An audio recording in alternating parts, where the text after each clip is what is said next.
The temple area restored, chapter 40. In the 25th year of our exile at the beginning of the year, on the 10th of the month in the 14th year after the fall of the city, on that very day the hand of the Lord was on me, and he took me there. In visions of God he took me to the end of Israel, and set me on a very high mountain, on whose south side were some buildings that looked like a city. He took me there, and I saw a man whose appearance was like bronze. He was standing in the gateway with a linen cord and a measuring rod in his hand. The man said to me, Son of man, look carefully and listen closely and pay attention to everything I am going to show you, for that is why you have been brought to here. Tell the people of Israel everything you see. The east gate to the out court, I saw a wall completely surrounding the temple area. The length of the measuring rod in the man's hand was 6 long cubits, each of which was a cubit and a handbreadth. He measured the wall. It was 1 measuring rod thick and 1 rod high. Then he went to the east gate. He climbed its steps and measured the threshold of the gate. It was 1 rod top. The alcoves for the guards were 1 rod long and 1 rod wide, and the projecting walls between the alcoves were 5 cubits thick, and the threshold of the gate next to the portico facing the temple was 1 rod deep. Then he measured the portico of the gateway. It was 8 cubits deep, and its yams were 2 cubits thick. The portico of the gateway faced the temple. Inside the east gate were 3 alcoves on each side. The 3 had the same measurement, and the face of the projecting walls on each side had the same measurement. Then he measured the width of the entrance of the gateway.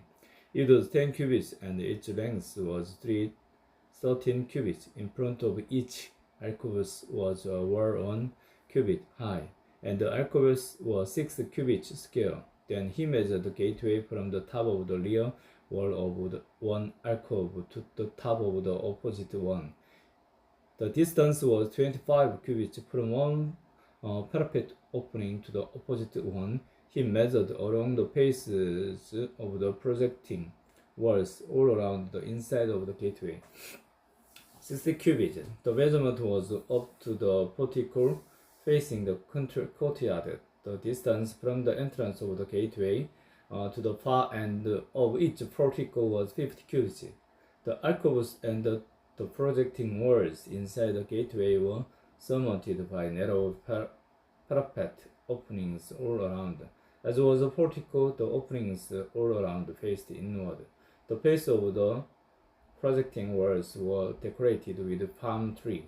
The out court. Then he brought me into the out court. Then there I saw some rooms and the pavement that had been constructed all around the court. There were 30 rooms along the pavement. It abutted the size of the gateways and was as wide as they were long. This was a long pavement. Then he measured the distance from the inside of the lower gateway to the outside of the inner court. It was 100 cubits on the east side as well as on the north gate. Then he measured the length and width of the north gate leading into the out court. Each alcoves 3 on each side, each projecting walls and each portico, and the same measurement as those of the first gateway. It was 50 cubits long and 25 cubits wide.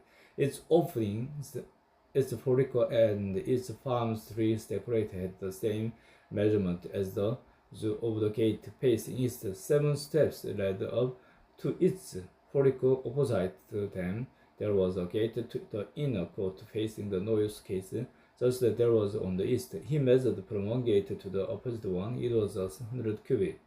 The south gate. Then he led me to the south gate, and I saw the south gate. He measured the gems and each portico, and they had the same measurement as the others. The gateway and each portico had narrow openings all around, like the opening of the others. It was 50 cubits long and 25 cubits wide.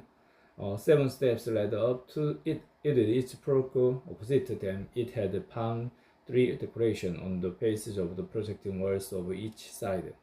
The inner court also had a gate facing south, and his measurement measured from this gate to the out gate on the south side. It was 100 cubits. The gate to the inner court. Then he brought me into the inner court through the south gate, and he measured the south gate, and it has the same measurement as the others. It alcoves each projecting walls, and each portico had the same measurement as there. The gateway and each portico had opening all around. It was 50 cubits around, long and 25 cubits wide. The porticos of the gateways around the inner court were 25 cubits wide and 5 cubits deep. Each portico faced the out court. Palm trees decorated its chimes, and 8 steps led up to it. Then he brought me to the inner court of the east side, and he measured the gateway. It had the same measurement as the others. It alcoves each projecting walls, and each portico had the same measurement as the other. The gateway and each portico had openings all around. It was 50 cubits long and 25 cubits wide. Its portico faced the out court. Palm trees decorated gems on either side, and 8 steps led up to it. Then he brought me to the north gate and measured it. It had the same measurement as the others, as did its alcoves, its projecting walls, and its portico, and it had openings all around. It was 50 cubits long and 25 cubits wide. Its portico faced the out court. Palm trees decorated the gems on either side, and 8 steps led up to it. The rooms for preparing sacrifice, a room with a doorway, was by the portico in each of the inner gateway, where the burnt offering were washed. In the portico of the gateway were 2 tables on each side, on which the burnt offerings, sin offerings, and guilt offerings were slaughtered.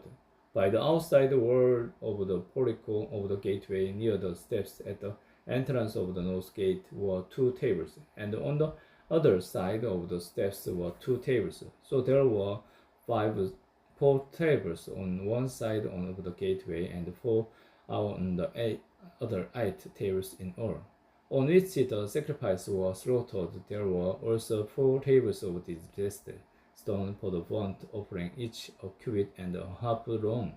A cubit and a half wide and a cubit high. On them were placed the utensils for slaughtering the burnt offering and the other sacrifice, and double prolonged hooks, each a handbreadth long, were attached to the wall all around. The tables were for the flesh of the offering.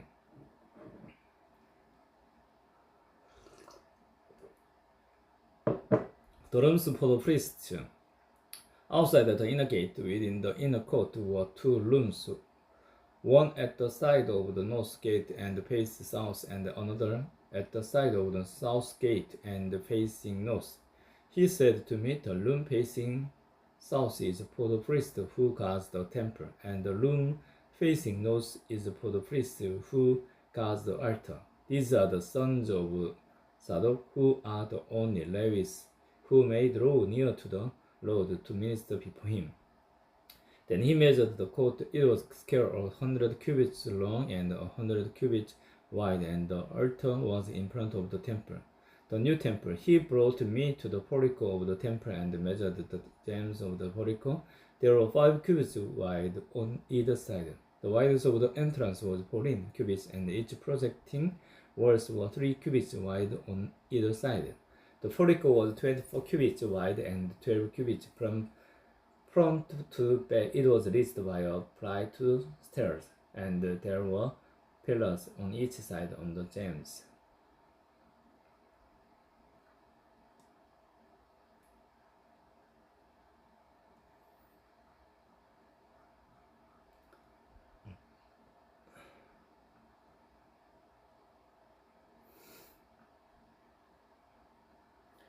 Chapter 41.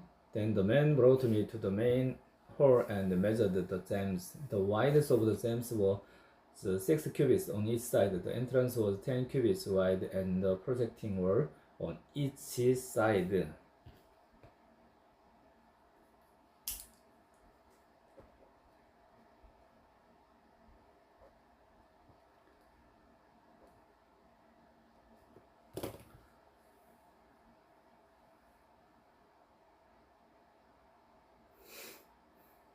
The entrance was 10 cubits wide and the projecting walls on each side of it were 5 cubits. Was also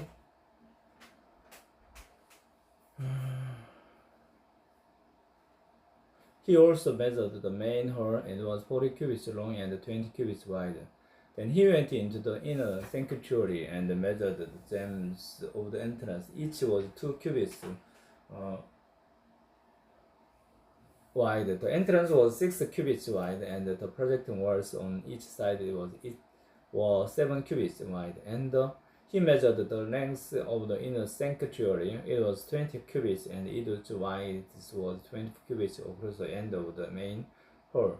He said to me, "This is the most holy place." Then he measured the wall of the temple. It was 6 cubits thick, and each side room around the temple was 4 cubits wide. The side rooms were on the 3 levels, one above another, 31 each level. There were ledges all around the wall of the temple to serve as support for the side rooms, so that the supports were not inserted into the wall of the temple.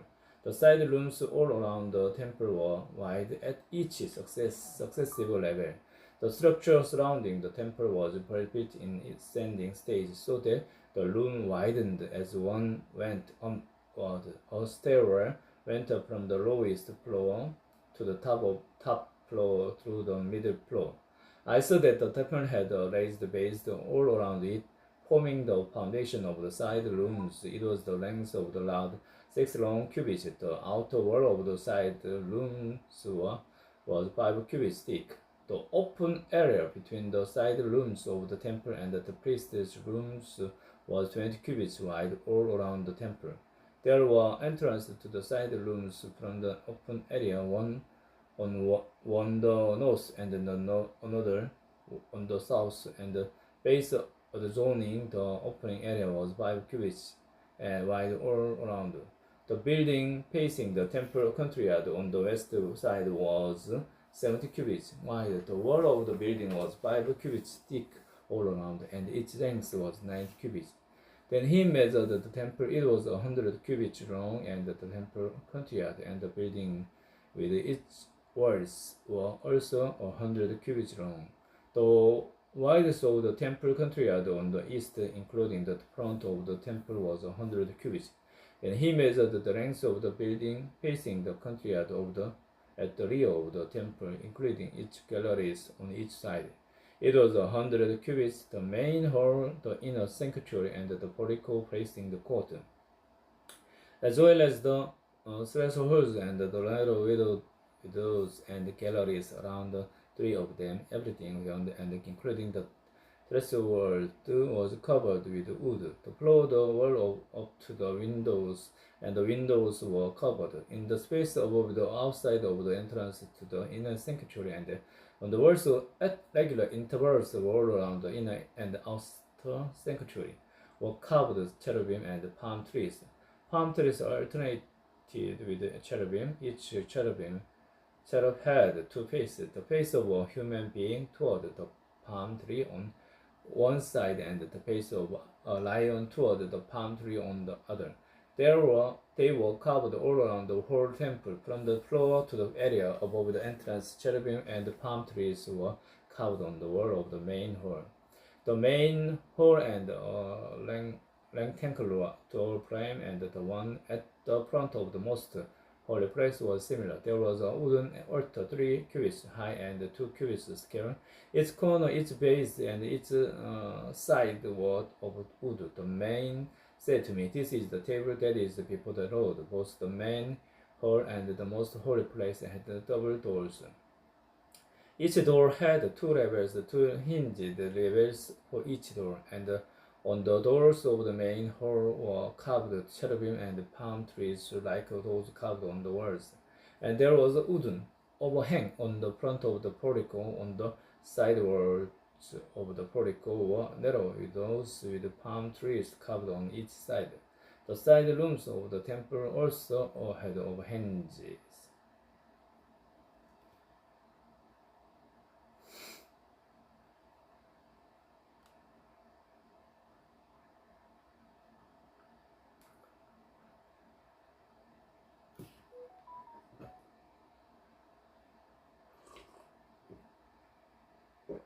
The rooms for the priest, chapter 42. Then the man led me northward and to the outer court and brought me to the rooms opposite the temple courtyard and opposite of the outer wall on the north side. The building whose door faced north was 100 cubits long and 50 cubits wide, both in the section 20 cubits. From the inner court and in the section opposite the pavement of the outer court gallery faced the gallery at the three levels. In front of the rooms was an inner passageway 10 cubits wide and 100 cubits long. Their doors were on the north. Now the upper rooms were narrower, for the galleries took more spaces from them than from the rooms on the lower and middle floor of the building. The rooms on the top floor had no pillar as the court had, so they were smaller in front space than those on the lower and middle floors. There was an outer wall parallel to the rooms, and the outer court it extended in front of the rooms for 50 cubits, while the row of rooms on the side next to the outer court was 50 cubits long, and the row on the side nearest the sanctuary was 100 cubits long. The lower rooms had an entrance on the east side as one enters the temple from the outer court. On the south side, along the length of the wall of the outer court, adjoining the temple courtyard and opposite the outer wall, were rooms with a passageway. In front of them, these were like the rooms on the north. They had the same length and with similar sizes and dimensions. Similar to the doorways on the north were the doorways of the rooms on the south. There was a doorway at the beginning of the passageway that was parallel to the corresponding wall extending eastward, by which one enters the rooms. Then he said to me, the north and the south rooms facing the temple courtyard are the priest's rooms, where the priests who oppress the world will eat the most holy offerings. There they will put the most holy offerings, the grain offerings, the sin offerings, and the guilt offerings, of the place is holy.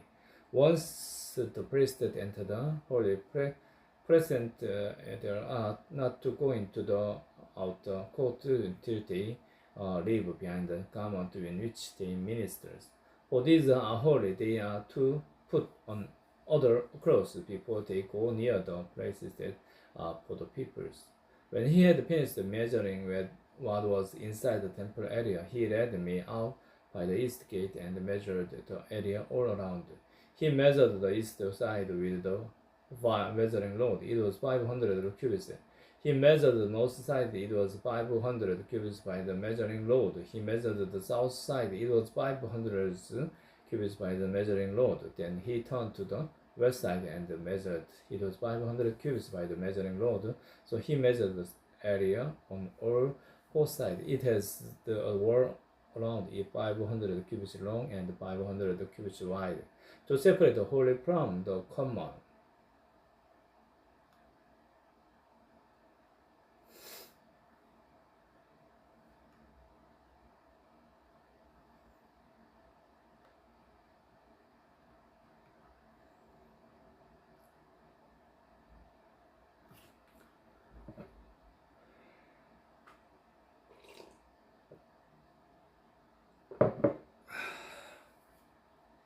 God's glory returns to the temple. Then the man brought me to the gate face east, and I saw the glory of the God of Israel coming from the east. His voice was like the roar of rushing waters, and the land was radiant with his glory.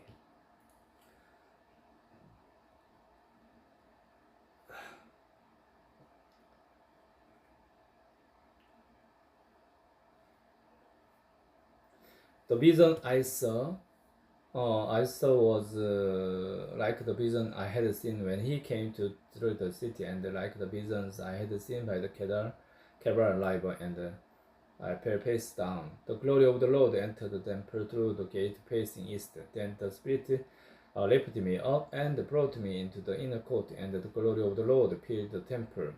While the man was standing beside me, I heard someone speaking to me from inside the temple. He said, "Son of man, this is the place of my throne and the place of the sole of my feet. This is where I will live among the Israelites forever. The people of Israel will never again defile me, my holy name. Neither they nor their kings by their prostitution at the funeral offerings for their kings at their deaths. When they placed their threshold next to my threshold and their doors posts beside my door post, with only a wall between me and them, they defiled me holy name by their detestable practice.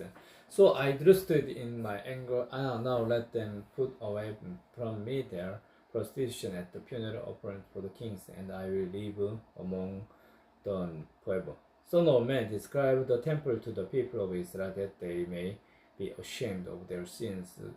Them consist each perfection, and if they are ashamed of all they have done, make known to them the design of the temple, its arrangement, its exists and entrances, its whole design and all its regulation and laws. Write these down before them so that they may be faithful to its design and follow all its regulation. This is the law of the temple. All the surrounding area on top of the mountains will be most holy. Such is the law of the temple. The great altar restored. These are the measurement of the altar in long cubits, that cubits being a cubit and a handbreadth. Each cubit is a cubit deep and a cubit wide, with a rim of the span around the edge, and this is the height of the altar. From the gutter on the ground up to the lower ledges that goes around the altar, it is 2 cubits high, and the ledges is a cubit wide. From this low ledges to the upper ledges that goes around the altar, it is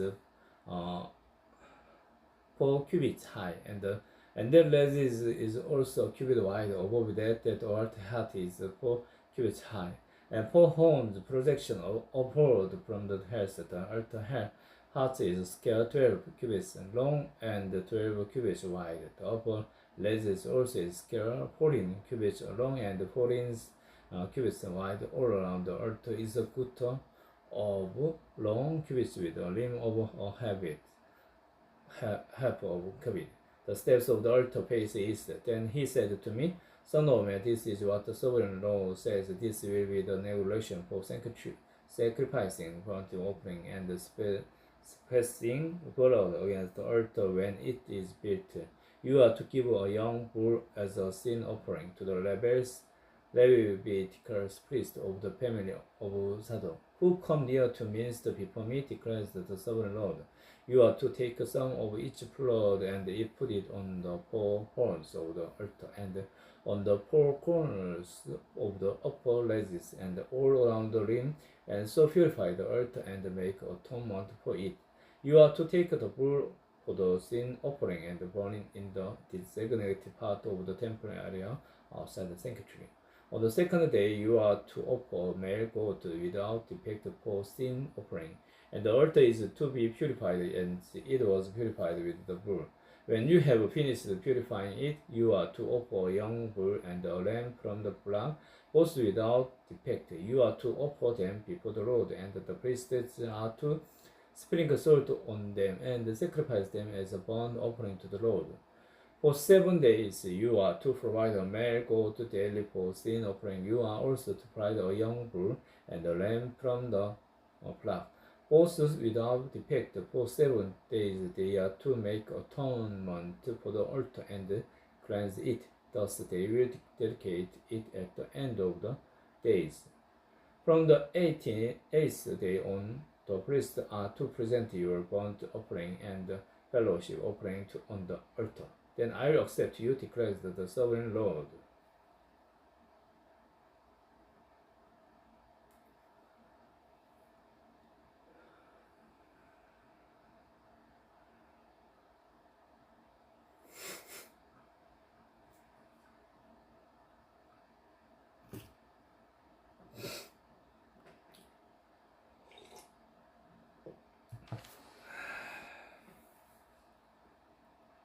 The priesthood restored.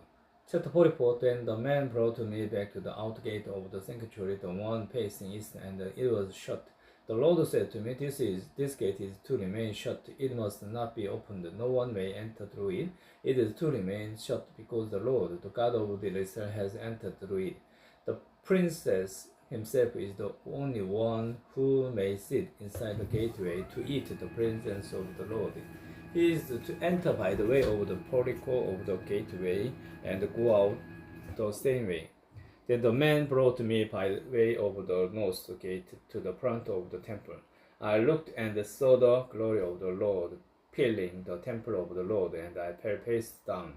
The Lord said to me, Son of man, look carefully, listen closely, and give attention to everything I tell you concerning all the regulations and the instructions regarding the temple of the Lord. Give attention to the entrance to the temple and all the exist of the sanctuary. Say to rebellious Israel, this is what the sovereign Lord says, enough of you were detestable practice, people of Israel. In addition to all your others detestable practice, you brought foreigners uncircumcised in heart and pressed into my sanctuary, desecrating my temple while you offered me food and fat and blood, and you broke my covenant. Instead of carrying out your duty in regard to my holy things, you put order in charge of my sanctuary. This is what the sovereign Lord says, no foreigner uncircumcised in heart and flesh is to enter my sanctuary, not even the foreigners who live among the Israelites. The Levites who went far from me when Israel went astray, and who wandered from me to their idols must bear the consequence of their sins. They may serve in my sanctuary, having a charge of the gates of the temple and serving in it. They may slaughter the burnt offerings and sacrifice for the people and stand before the people and serve them. But because they serve them in the presence of their idols and made the people of Israel fall into sin, therefore I have sworn with omnipotent hand that they must bear the consequence of their sin, declares the sovereign Lord. They are not to come near to serve me as priests to come near and any of my holy things or my most holy offerings. They mustn't bear the shame of their deserted practice, and I will appoint them to guard the temple for all the work that is to be done in it. But the Levitical priests, who are the descendants of Zadok, who guarded my sanctuary when the Israelites went astray from me, are to come near to minister before me. They are to stand before me to offer sacrifice of fat and blood, declares the sovereign Lord. They also are to enter my sanctuary. They also alone are to come near my table to minister before me and serve me as God. When they enter the gates of the inner court, they are to wear linen clothes. They must not wear any woolen garment while ministering at the gate of the inner court or inside the temple.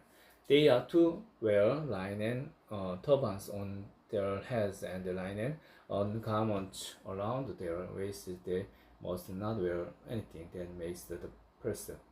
When they go out into the out court where the people are, they are to take off the clothes they have been ministering in and are to leave them in the sacrifice room and put on all other clothes, so that the people are not consecrated through contact with their garment. They must not shave their heads or let their hair grow long, but they are also to keep the hair of their heads trimmed. No priest is to drink wine when he enters the inner court. They must not marry widows or divorced women. They may marry only virgins of Israel's descent or widows or priests, they are to teach my people to difference between the holy and the common, and show them how to distinguish between the unclean and the clean. In any dispute, the priests are to serve as judges and decide it according to my audience. They are to keep my laws and my decrees for all my appointed festivals, and they are to keep my Sabbaths holy. A priest must not defile himself by going near a dead person. However, if the dead person was his father or mother or son or daughter, brother, or unmarried sister, then he may defile himself. After he is cleansed, he must wait 7 days. On the day he goes into the inner court of the sanctuary to minister in the sanctuary, he is to offer a sin offering for himself, declares the sovereign Lord. I am to be the whole only inheritance that the priests have. You are to give them no possession in Israel. I will be their possession. They will eat the grain offering, the sin offering, and the guilty offering, and everything in Israel devoted to the Lord will belong to them. The best of all the first fruit and of all your special gifts will belong to the priest. You are to give them the first portion of your ground meal, so that a blessing may rest on your household. The priest must not eat anything, whether bird or animal, found dead or torn by the wild animals.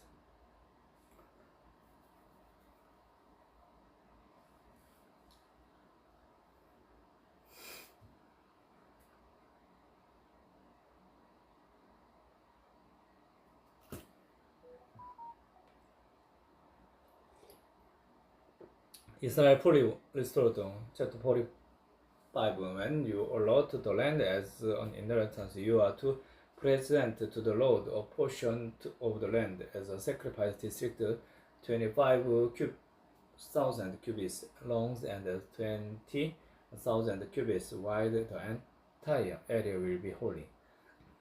Of this, a section of 1,500 cubits square is to be for the sanctuary with 50 cubits around it, open, and in the sacred district measures of a section 25,000 cubits long and 10,000 cubits wide.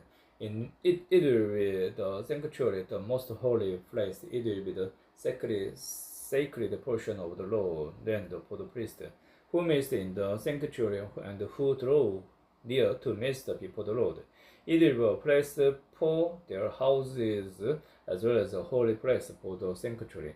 An area 25,000 cubits long and 10,000 cubits wide will belong to the Levites, who serve in the temple as their possessions for 2 towns to live in. You are to give the city as its property an area 5,000 cubits wide and 25,000 cubits long, adjoining the sacred portion. It will belong to all Israel. The prince will have the land bordering each side of the area formed by the sacred district and the property of the city. It will stand westward from the west side and eastward from the east side, running lengthwise from the western to the eastern border, parallel to one of the travel portions. This land will be his portion in Israel, and my princess will no longer oppress my people, but will allow the people of Israel to possess the land according to their tribes.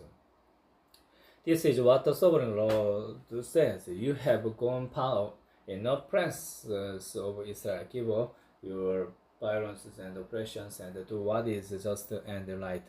Start possessing my people, declares the sovereign Lord. You are to use accurate scales on accurate Ephah and on accurate best. The Ephah and the best are to be the same size. The best contain a tenth of a homer, and the Ephah a tenth of a homer. The homer is to be the standard measure for best. The shekel is to consist of 20 zengers, 20 shekels plus 25 shekels plus 15 shekels equal 1 birr. This is the special gift you are to offer a sixth of Ephah from each homer of wheat and a sixth of Ephah from Ephah, each comer of barley. The prescribed portion of olive oil measured by the best is a tenth of a vest from each core, which consists of 10 vests, or 1 homer for 10 vests are equivalent to 1 homer. Also, 1 sieve is to be taken from every flock, or 200 from the well-watered pastures of Israel. These will be used for the grain offerings, burnt offering, and fellowship offering to make atonement for the people, declares the sovereign Lord. All the people of the land will be required to give this special offering to the princess in Israel. It will be the duty at the prince to provide the burnt offering, grain offering, and the drink offering, and the festivals, the new moons, and the Sabbaths. At all the appointed festivals of Israel, he will provide the sin offering, grain offerings, burnt offerings, and the fellowship offering to make atonement for the Israelites. This is what the Lord says: in the first month, on the first day, you are to take a young bull without defect and purify the sanctuary. The priest is to take some of the blood of the sin offering and put it on the doorposts of the temple, on the 4 corners of the upper ledges of the altar, and on the gate post of the inner court. You are to do the same on the 7th day of the month for anyone who sins unintentionally or through ignorance. So you are to make atonement for the temple. In the first month, on the 14th day, you are to observe the Passover or festival, lasting 7 days, during which you shall eat bread made without yeast. On that day, the prince is to provide a bull as sin offerings for himself and for all the people of the land. Every day during the 7 days of the festival, he is to provide 7 bulls and 7 lambs without defect as a burnt offering to the Lord, and a male goat for sin offering. He is to provide as a grain offering an ephah for each bull and an ephah for each lamb, along with a hint of olive oil for each ephah. During the 7 days of the festival, which begins in the 7th month on the 15th day, he is to make the same provision for sin offering, the burnt offerings, grain offerings, and oil.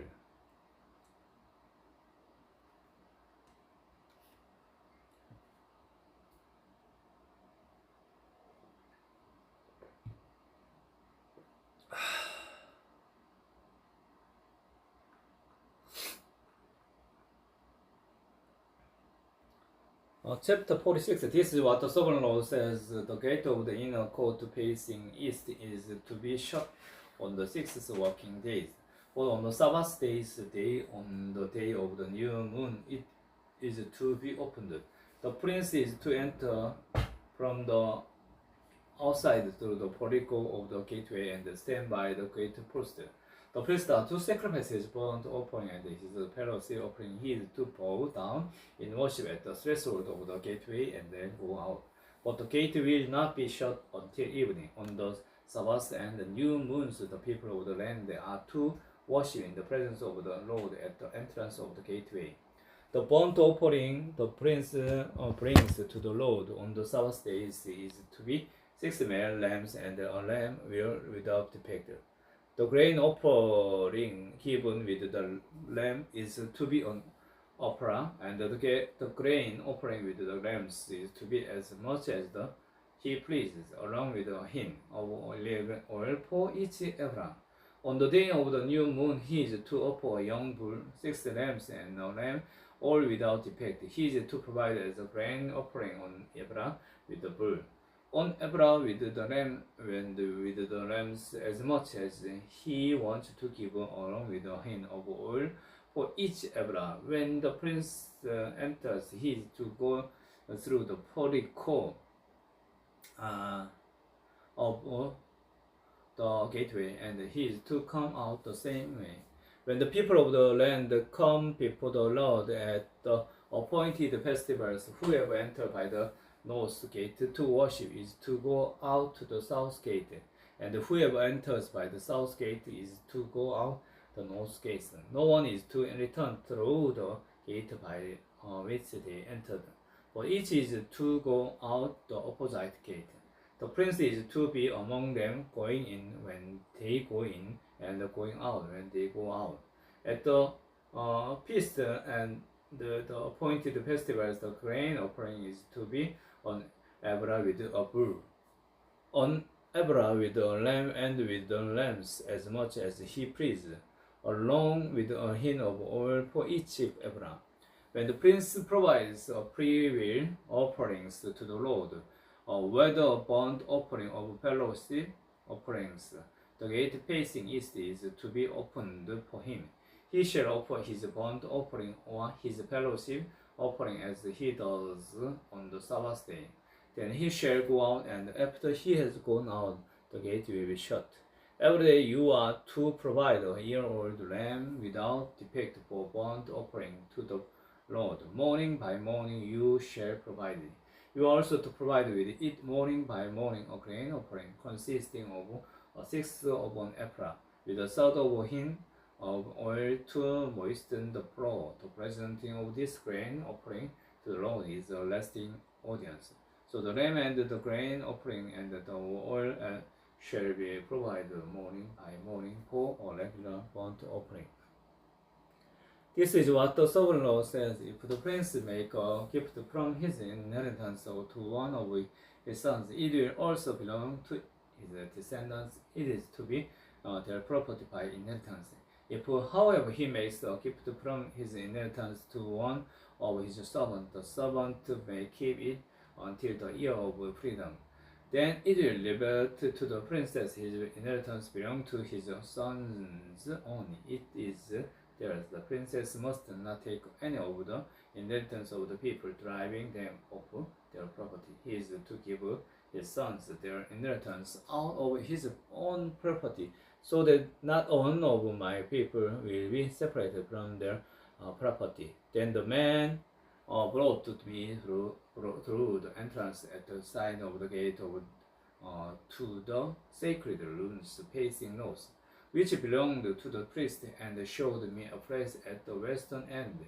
He said to me, "This is the place where the priests are to cook the guilt offering and the sin offering," and broke the grain offering to avoid bringing them into the outer court and the consecrated people. He then brought me to the outer court and led me around to its four corners, and I saw in each corner another court. In the four corners of the outer court was enclosed courts 40 cubits long and 30 cubits wide. Each of the courts in the four corners was the same size. Around the inside of each of the four courts was on ledges of stone, with a place for fire built all around under the ledges. He said to me, "These are the kitchens where those who meet at the temple are to cook the sacrifice of the people."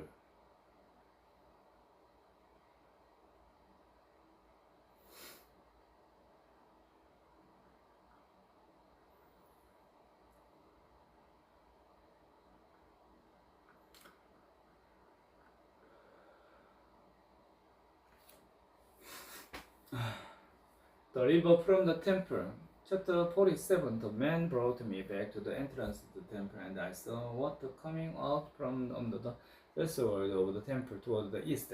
For the temple was east, the water was coming down from under the south side of the temple, south of the altar. He then brought me out the north gate, and led me around the outside to the outer gate facing east, and the water was trickling from the south side. The man went eastward with a measuring line in his hand. He measured up 1,000 cubits, and then led me through water that was ankle deep. He measured up another 1,000 cubits, and led me through water that was knee deep. He measured up another 1,000 and led me through water that was up to the waist. He measured up another 1,000, but now it was a river that I could not cross, because the water had risen and was deep enough to swim in. A river that no one could cross. He asked me, "Son of man, do you see this?" Then he led me back to the bank of the river. When I arrived there, I saw a great number of trees of each side of the river.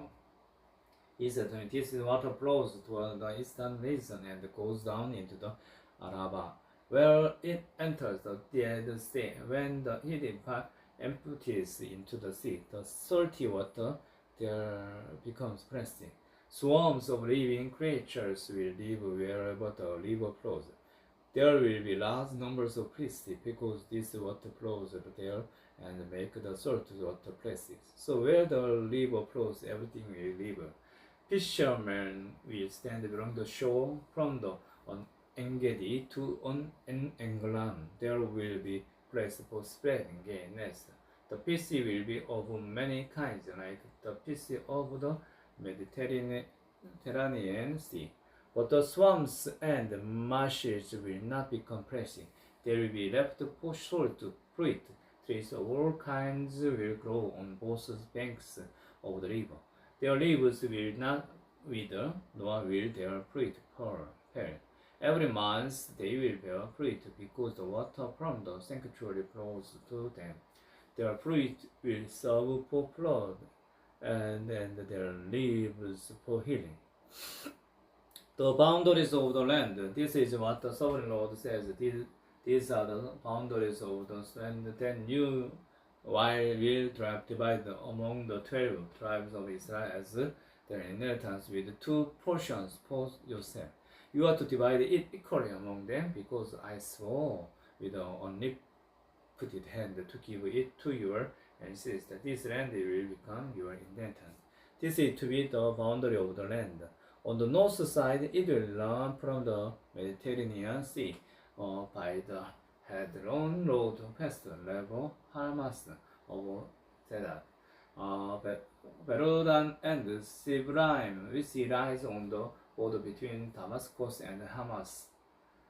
As far as Hazar Hatikon, which is on the border of Hauran.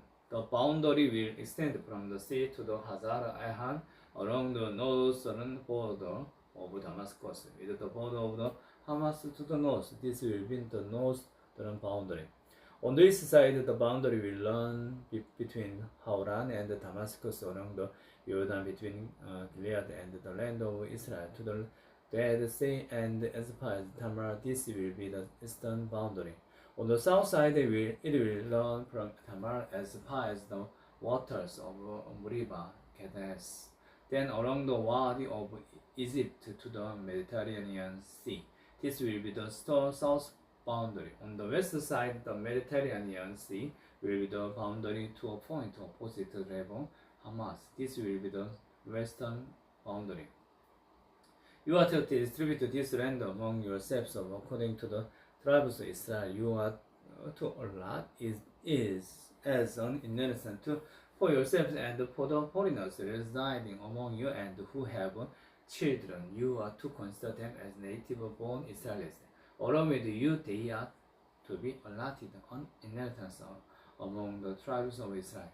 In whatever tribes of foreigners exist there, you are to give them their inheritance, declares the sovereign Lord.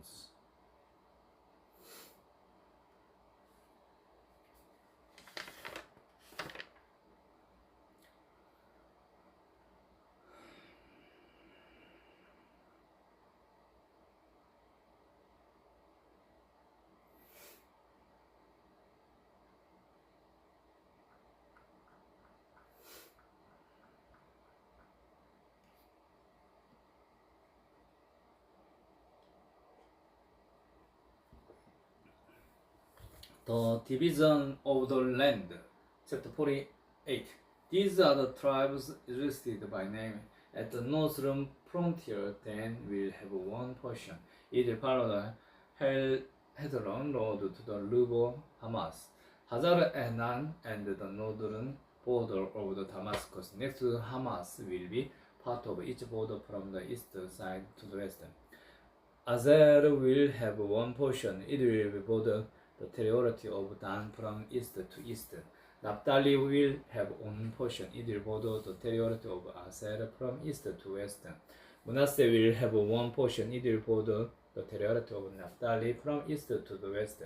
Abraham will have one portion either border the territory of the Manasseh from east to west. Reuben will have one portion either border the territory of Abraham from the east to west. Judah will have one portion either border the territory of Reuben from east to west. Bordering the territory of Judah from east to west will be the portion you are to present as a special gift. It will be 25,000 cubits wide, and its length from east to west will equal one of the trivial portion. The sanctuary will be in the center of it. The special portion you are to offer to the Lord will be 25,000 cubits long and 10,000 cubits wide. This will be the sacred portion for the priest. It will be 25,000 cubits long on the north side, 10,000 cubits wide on the west side, 10,000 cubits wide on the east side, and 25,000 cubits long on the south side. In the center of the wheel, it will be the sanctuary to the Lord. This will be for the consecrated priest, the Zadokites, who were faithful in serving me and did not go astray as the Levites did when the Israelites went astray. It will be a special gift to them from the sacred portion of the land, a most holy portion, bordering the territory of the Levites. Alongside the territory of the priest, the Levites will have an allotment 25,000 cubits long and 10,000 cubits wide. Its total length will be 25,000 cubits, and each wide is 10,000 cubits. They must not share on or exchange or any of it. This is the best of the land and must not pass into other hands, because it is holy to the Lord. The remaining area, 5,000 cubits wide and 25,000 cubits long, will be for the common use of the city. For houses and for petrol, the city will be in the center of it, and they will have these measurements: north side 4,500 cubits, the south side 4,500 cubits, the east side 4,500 cubits, and the west side 4,500 cubits. The pasture land for the city will be 250 cubits on the north, 250 cubits on the south, 250 cubits on the east, and 250 cubits on the west. What remains of the area bordering on the sacred portion and running the length of it will be 10,000 cubits on the east side and 10,000 cubits on the west side. Its produce will supply food for the workers of the city. The workers from the city who farm will come from all the tribes of Israel. The entire portion will be a scale 25,000 cubits on each side. As a special gift, you will set aside a sacred portion along with the property of the city.